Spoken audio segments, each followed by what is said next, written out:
And I just want to thank you all for joining me today for our annual Title I parent meeting. The goal of this presentation is to provide you all with an overview of the Title I program within Global Impact Academy. And so our objectives for today are as follows. We want to understand what makes our school a Title I school, including the requirements, the funding, and associated programs. We want you all to understand the resources that the school provides, as well as the curriculum, assessment, parent resources, and staff contact information. And lastly, we want you all to understand family engagement at our school. So the state of Georgia defines a Title I school with the criteria that's listed on this slide. And to summarize it, the federal government provides funds to state governments who then provide funds to districts.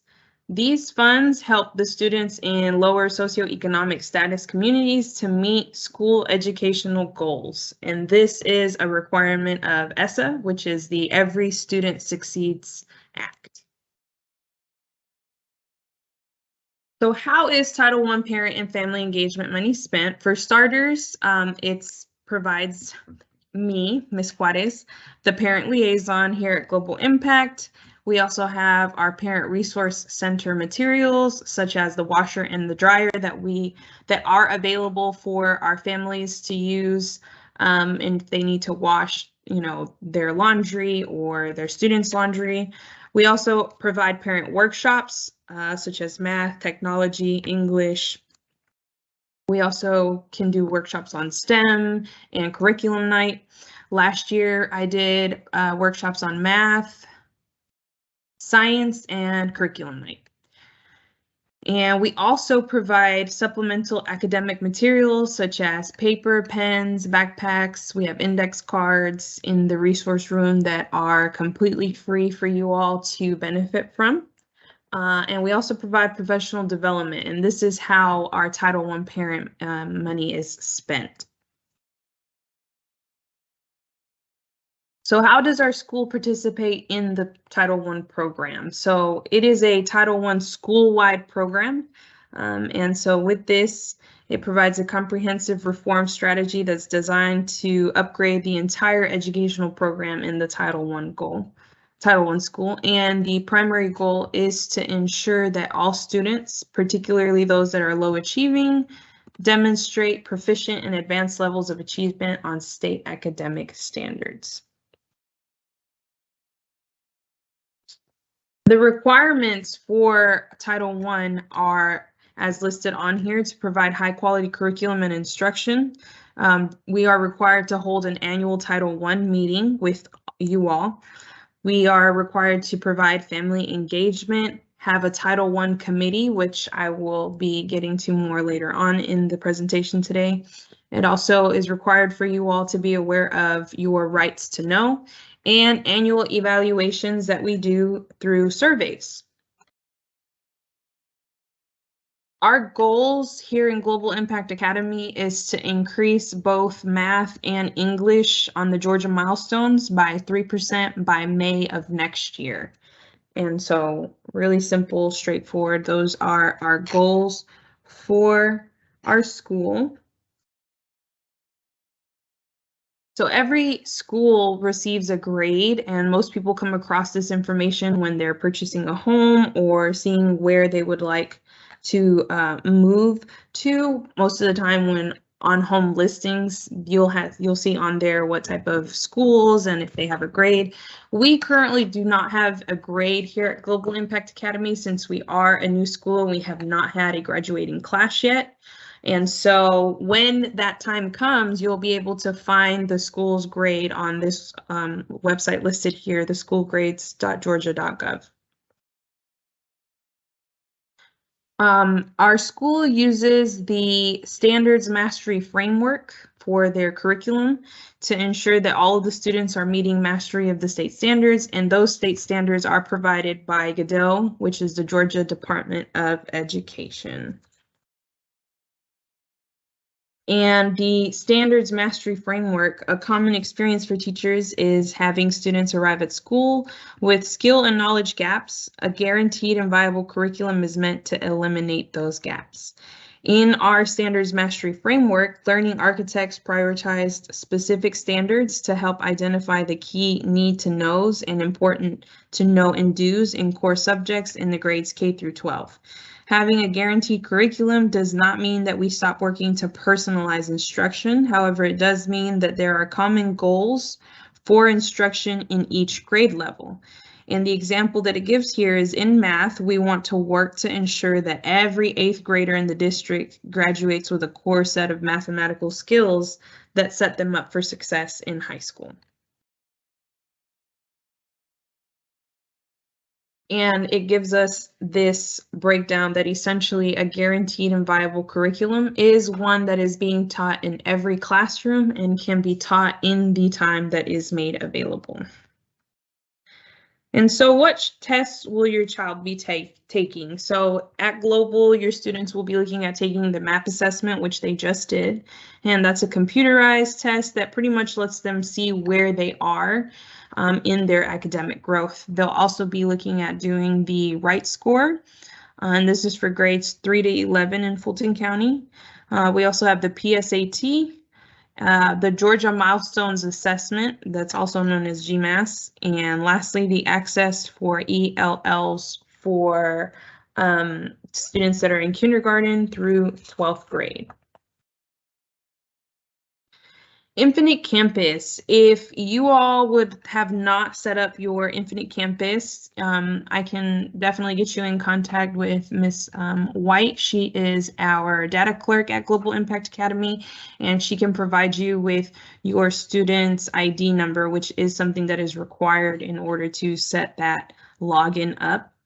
But basically, you get to register and on Infinite Campus, and on Infinite Campus, you can keep up with your students' grades as well as attendance.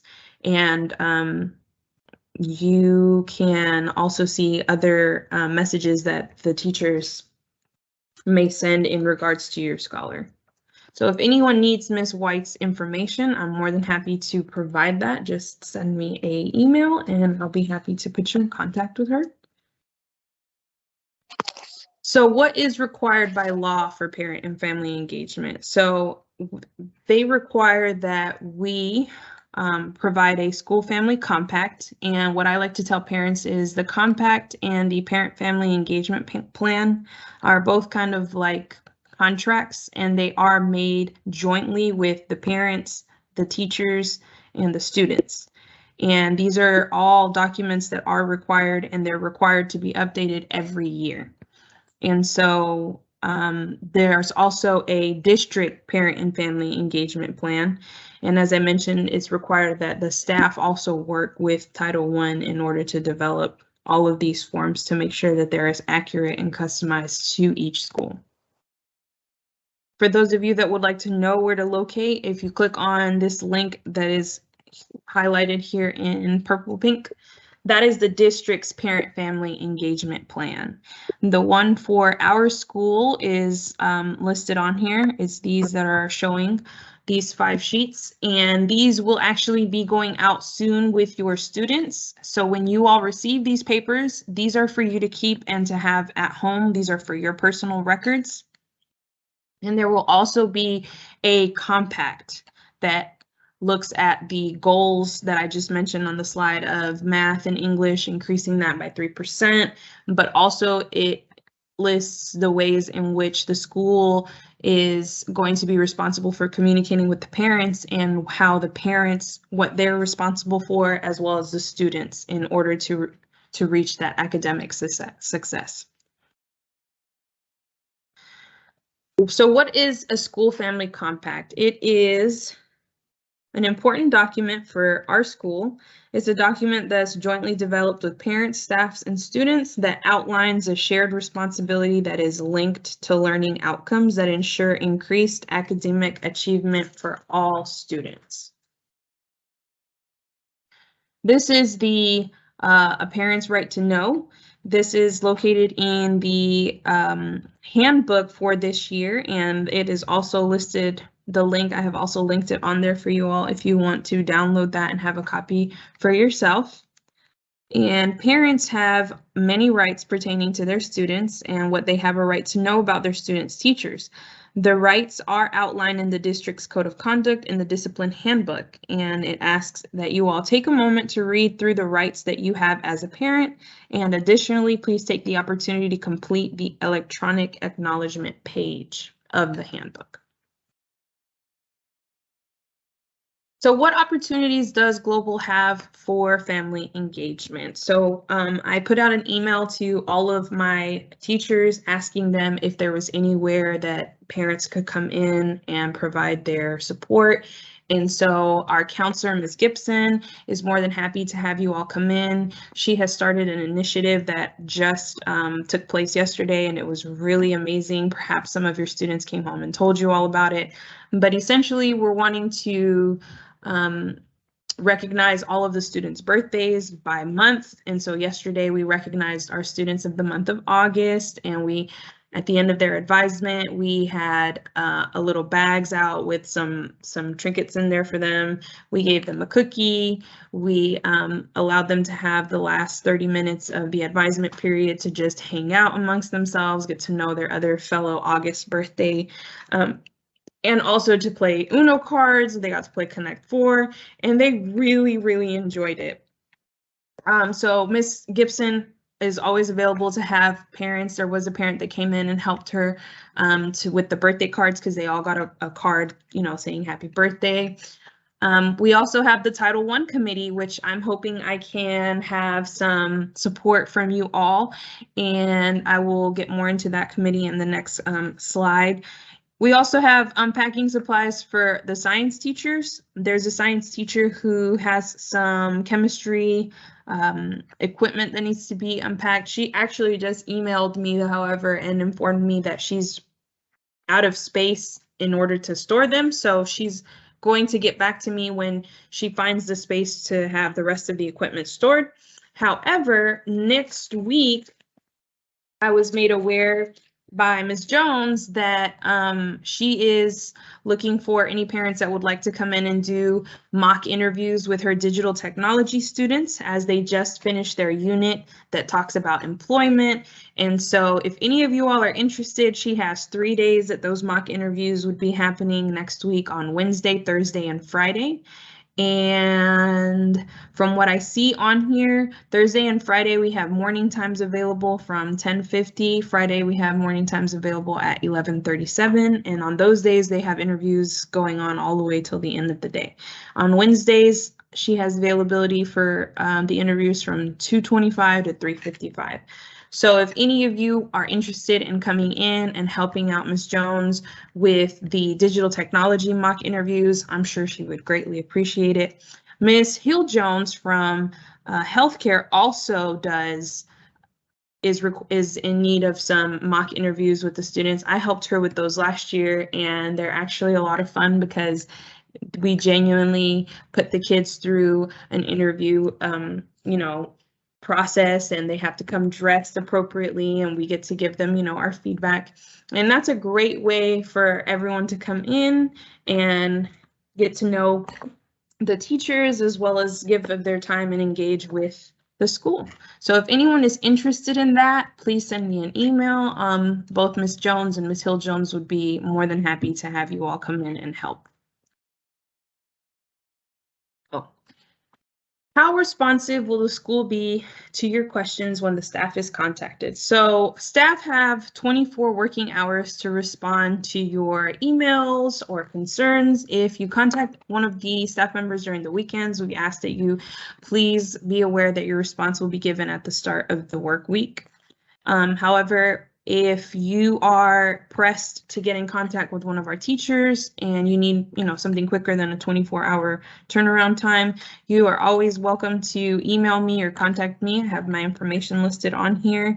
If it's something that needs to be addressed urgently and the teacher is not responding, I'll be more than happy to get in contact with, you know, whoever it is that you guys are looking for and see if we can arrange for the proper meeting to happen.